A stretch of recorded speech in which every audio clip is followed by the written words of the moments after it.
Welcome to Everything Life and Real Estate. Let's get started with our hosts, Linda McKissick and Dana Gentry.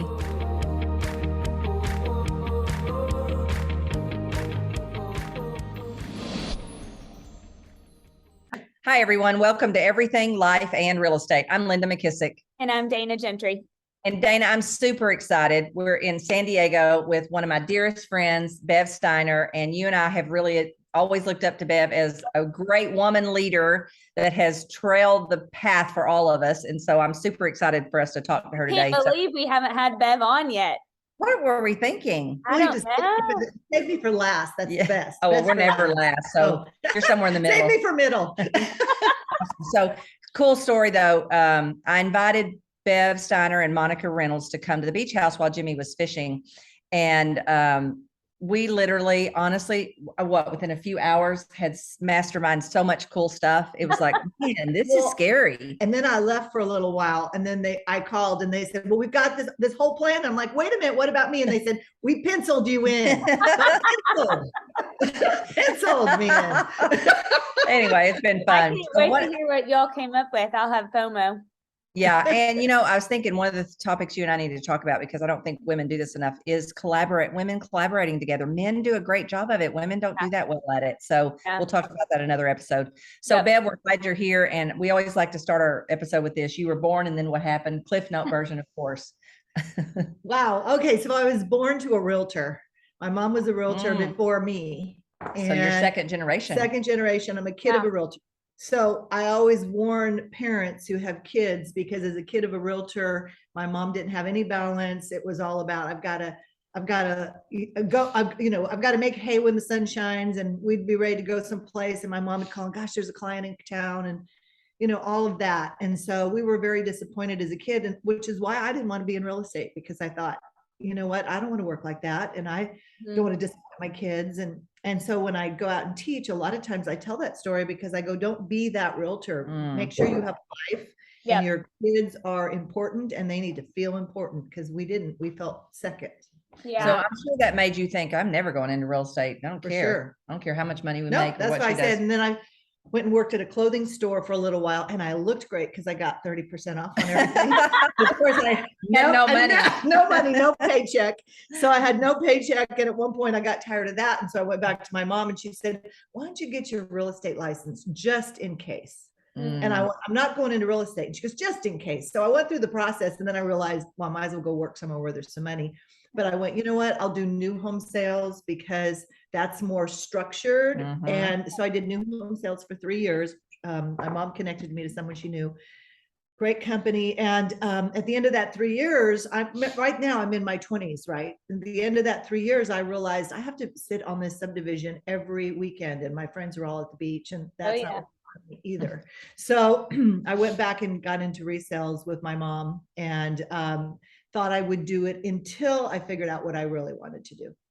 And it turned into, here I am, how many every week. It was 1977 that I got my license. Well, I think a lot of realtors get to a place and think, man, is there any more freedom or flexibility? And so Dana, you and I are always talking about realtors learning to look for what opportunity is there, because there is opportunity. You and I both have leadership opportunities for people who love real estate, but they don't love the fact that they don't get to control their schedule as much as they should. And Bev, I think of all people, you're a woman in real estate who has taken advantage of what I like to say, every next natural door that tries to open for us, that we have to be brave enough to walk through. Yeah.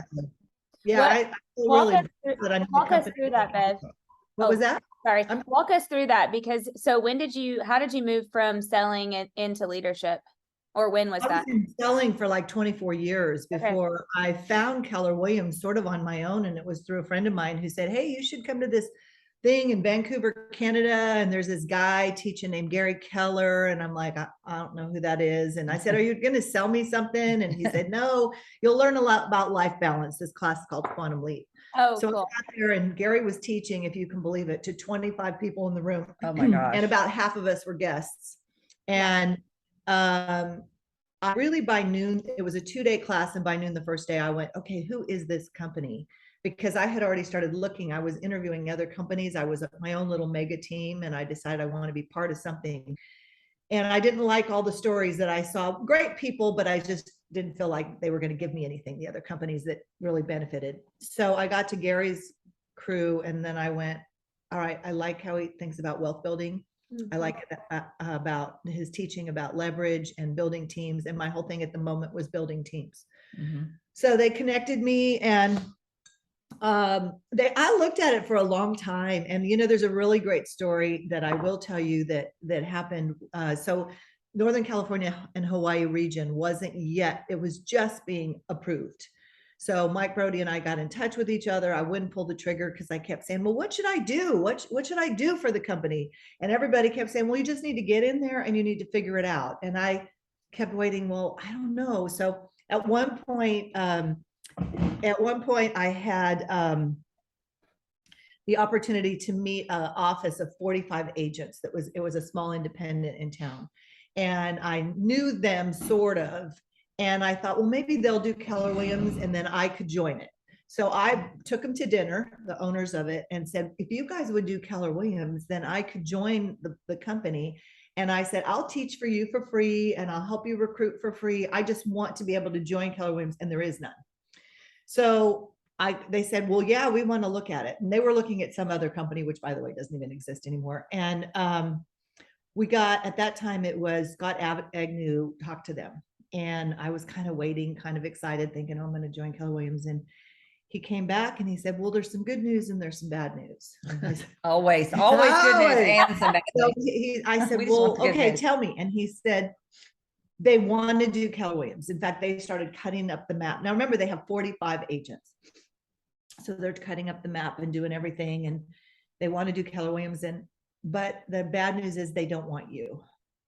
And my heart was like crushed, and I couldn't think of why. And I said, Scott, why did they say that? And he said, they said they don't need another partner, and they're sure you must want a partnership because there's no way you don't want anything. And I'm like, no, I don't want anything except to have the brand so I can join it. So I just said, well, okay, you know what? You need to do the deal with them because that's your very first big office. That's 45 agents. Just do the deal with them. And then I'll go find another company that will do it with you that I can join. And of course, I own a region now, and I'm like, okay, that's the dream person, right? Yeah. Where's another Bev? We need him in our life. But I will never forget what Scott said to me, and I've told him recently that I've remembered this. He said, I don't think you understand who we are. And I said, well, what do you mean? And he said, we went to them and tried to get in the front door, and they wouldn't let us in. They wouldn't answer our emails. They wouldn't take our calls. They wouldn't do anything to get in a meeting with us until they said yes to going to dinner with you. You got them to the table, and that's the only way they're talking to us. And he said, we don't want money. We want influence. Yeah. And so we don't want to be in business with them. We want to be in business with you. Wow. And I said, Scott, I have like me and 2 agents and I have a lender and an assistant. And he said, yeah, but we want influence. And so when you ask how I got on the path, I think that was me saying, okay. And he said, you need to get in and get some equity and launch the company. And Mike Brody connected me with Mo, and Anderson and I became partners on the first office. Love and then that. we did the second office.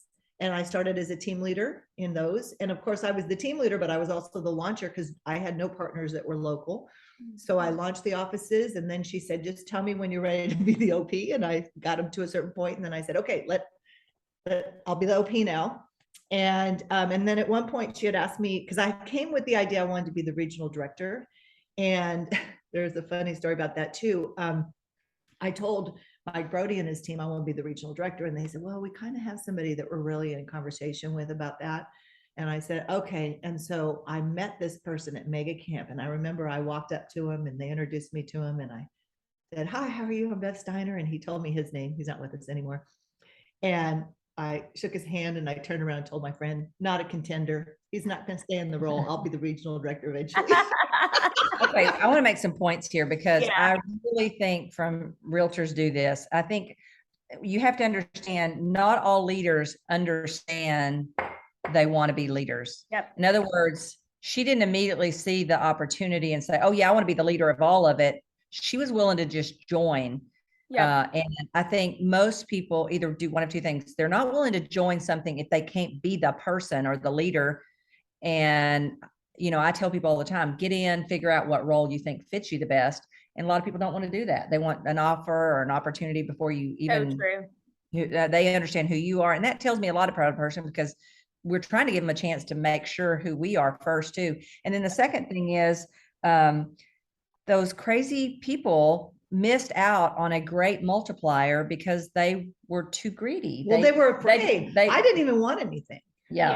but they Yeah. were afraid of me a little bit. Yeah. Yeah. But I'm saying, instead of looking at it, and I think a lot of people do this, they look at what you might want to take rather than what you might give. And you're a huge multiplier. You would have always given way more than any amount of ownership that they would have been giving you. But that's the difference. People don't understand.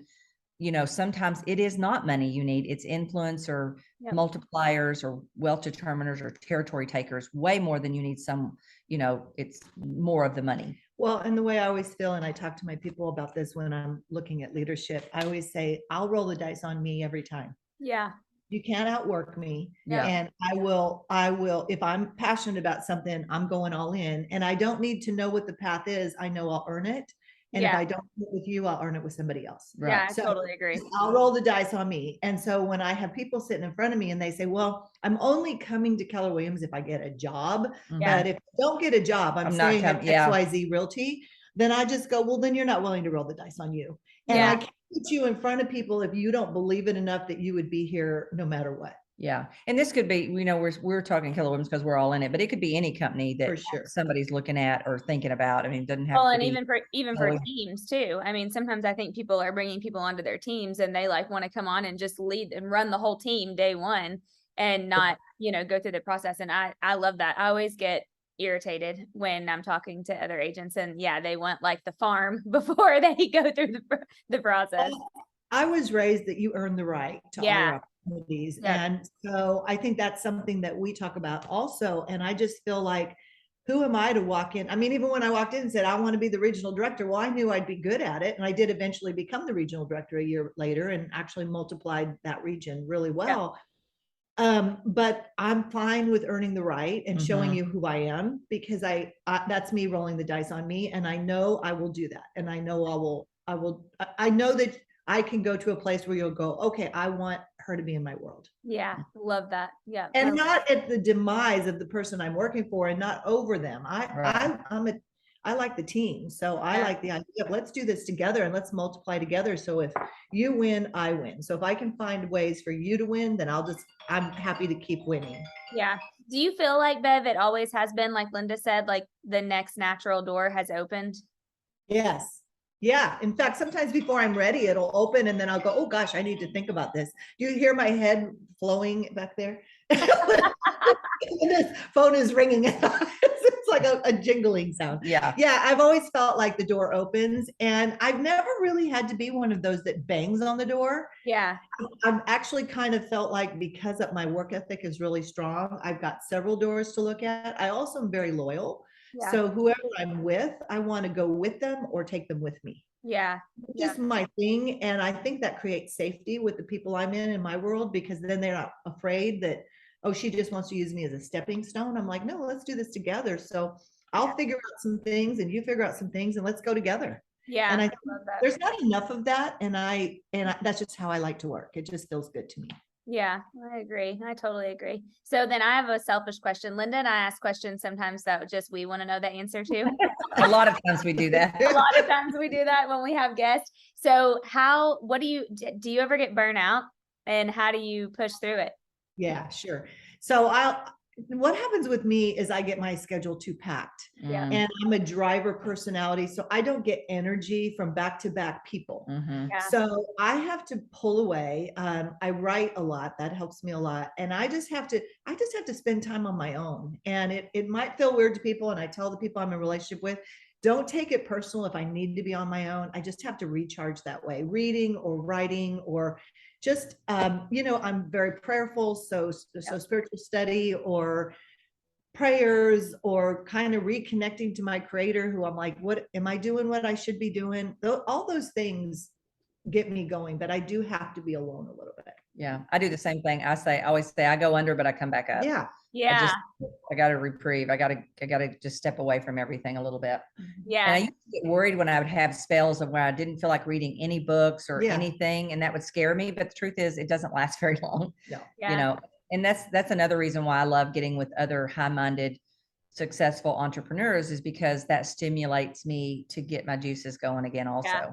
Yeah, I think that's interesting. I'm laughing because I'm thinking, I think I've told you this, Linda, before, but when Adam and I forever were going back and forth from Kentucky to South Carolina, and then I would come to Charleston, then I would go back to Kentucky to visit the offices and work and stuff. And Adam would call me in the morning and say, "Oh, I just had the worst night's sleep because you weren't here. And I woke up a million times." And he'd be like, "How'd you sleep?" And I was like, "Oh, I slept like a baby." Finally. And I would feel so bad to say that, but it was because I needed like to be alone to recharge, just to like do me stuff, like do my Bible study and like read a book by myself and have all my stuff spread out all over the mattress without somebody next to me. And it would feel so good because I needed it to recharge, but I would be like, well, yeah, I slept kind of bad too. You know he's going to watch this podcast, right? He knows by now. He knows. Just come clean with him. That's funny. Well, one of the things that I always think is, I think in real estate, there's always a next opportunity, and that opportunity allows you to see who you can become. Yeah. So what's been the biggest in your journey and in your growth? What's been the biggest surprise to you about who you've become through the journey? What do you see that's changed? What's gotten better? Because you were willing to take risk and step into harder roles. Leadership's a hard spot, right? But because you were doing that, what are some of the, way you would identify some of the ways that you've become maybe better? Or I can think very specifically to that question. When you're a driver, you're used to being the doer. Yes. And so everything that happens because you've got your hand in it and you're doing it.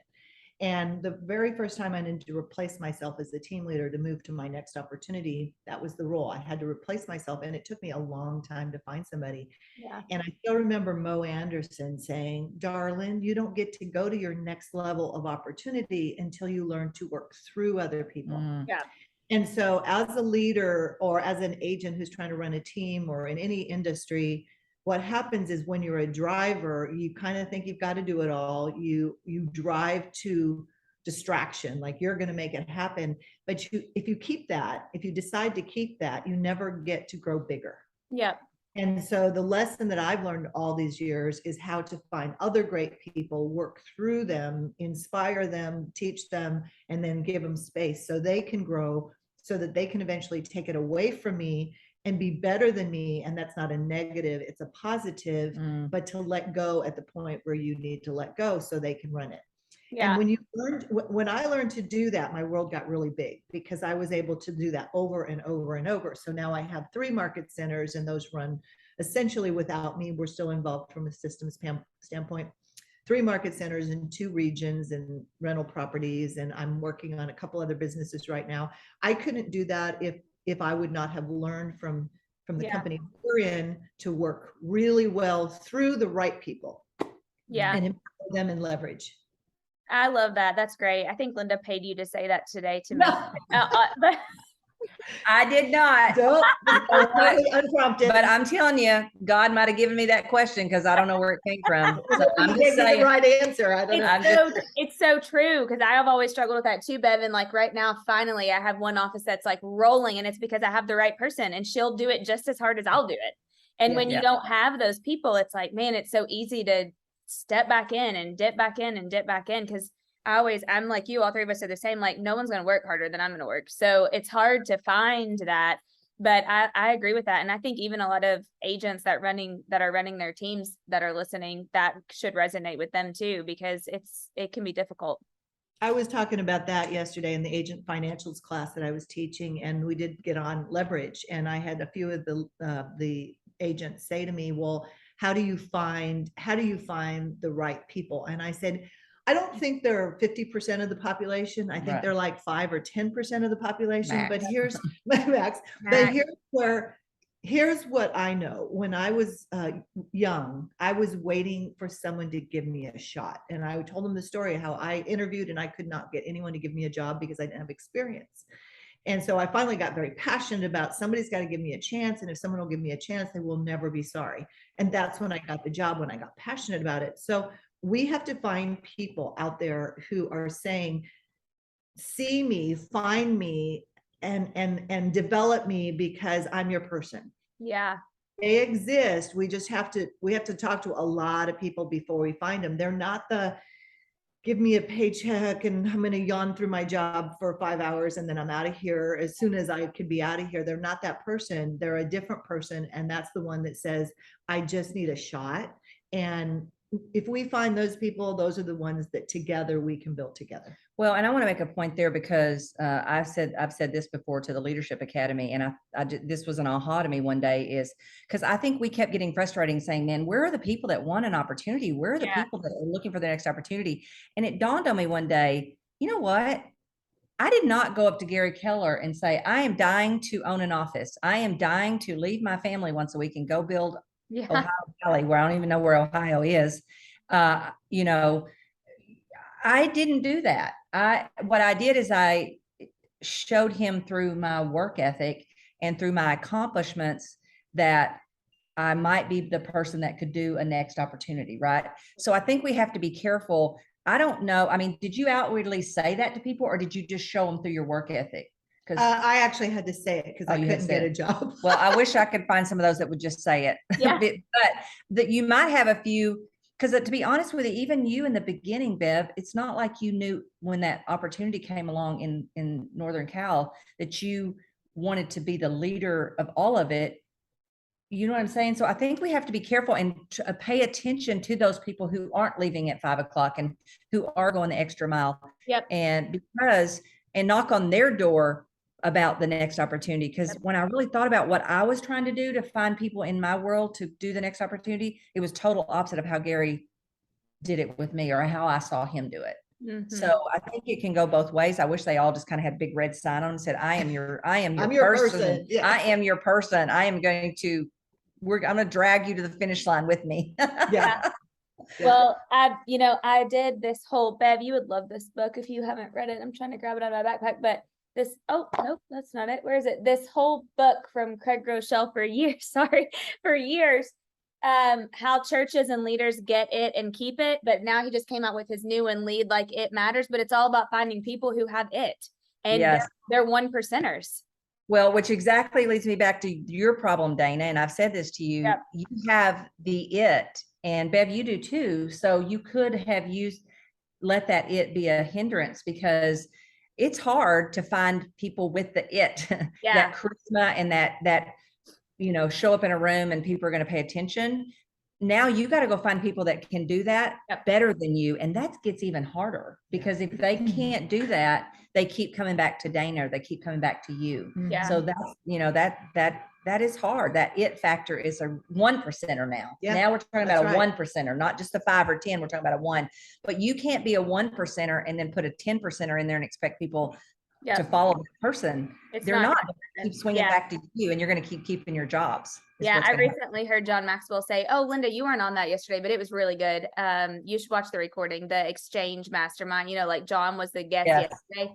It was really good, but he was talking a little bit about that on there. And he said, I just know, I always tell people, you never want to follow somebody really great. The second person always wants to follow the person that's really great. So he said, don't be discouraged if you get somebody and then you get the second person. But he was just talking about that 1% thing. And he said, it reminded me, because I think I asked him last year when we were at Exchange, like, how do you, because John's people, like they're lifers. They've been with him forever. And every one of them, they're amazing. Yeah. I mean, they're amazing. And he said, it's simple. For the last however many 54 years, every morning I've prayed for God to bring them into my life. And I started doing that last year every morning. Like, I have it in my calendar. I mean, every morning. And it really is like, it's hard to find them, but when you do have somebody, you can feel it. I mean, it's a load off. Like, I'm like, man, this is what this is supposed to feel like. Exactly. I have a story about that. I have to tell you, I was running the region for Northern California. And I had a team leader that didn't make it in one area, and then I had to hire my replacement in another one. So I'm up in Hawaii because there's a challenge, that's our region. And I go to bed that night and I'm like, okay, God, I need a leader for Danville because I need someone to take this. I just can't manage all this stuff. Yeah. So I had this dream. And in the dream, he says, your leader is Kristen White. Call Kristen White. So I called Kristen. She's the one who's been my team leader now for 18 years. Wow. She was an agent in one of my other offices. And I just made her work under me for a little while so we could learn. And I said, I'm not sure if you're my leader, but God says you are. So, so you probably are. You're not argue with God. So here we go. And she's the longest team leader I've ever had. And that was just a dream. And I woke up and I said to her, oh, hey, Kristen, I want to talk to you about being a team leader. God told me to call you. Because I had a dream and I had asked God and he said I should call you. And she's like, really? It's so funny. She's the only other person I know that's the way God speaks to me also. You too. Yeah. Yeah, he came, Josh, our tech guy, which we all love, came to me in a dream. Another person, which I can't talk about right yet, came to me in a dream, and I'm talking to them. But I love this. And it reminds me of a sign that I have in my bedroom that says, pray hard and then give it to God. Yeah. And I'm like, we don't give it to God enough to trust that he will do that. I love that. I know you all think I'm nuts with all these books, but I just started this one, and Linda, you would love it. It's Chad Beach's new book, Worried About Everything Because I Pray About Nothing. And that's God, that's good. You're killing me. I got to get all these books. I'll send them to you. I'll send this to you. It's really good, but it's about that. It's like we prayed and then we're like, well, let's keep worrying about it because I only prayed about it once and now I need to keep it on my mind over and over again. And he's basically like, you're an idiot for doing that. You do that. I love it. I'm going to read that book. Send that to me as soon as we get off, and we got to wrap up because Bev has a great meeting she needs to jump on. We could talk to her all day, so maybe we'll do version 2, Bev. That was so fun. Thank you, you guys. This is fun. So remember, if you have not, please hit the subscribe button below. And the greatest compliment you can give Dana and I is to pass this podcast along to anyone that you think that would get value from these kind of conversations. And if you have a challenge, an opportunity, or a guest that you think would be good on the podcast, reach out to us at info@everything life and real estate. Bev, thank you so much. And Dana, I'll talk to you next week. Sounds good. See you then. Thanks, Bev. Talk to you later. Be sure to subscribe for more business strategies and tactics to inspire you to live an abundant real estate life. Don't forget to rate and review so we can bring you the best content. Find this and other valuable information at everythinglifeandrealestate.com.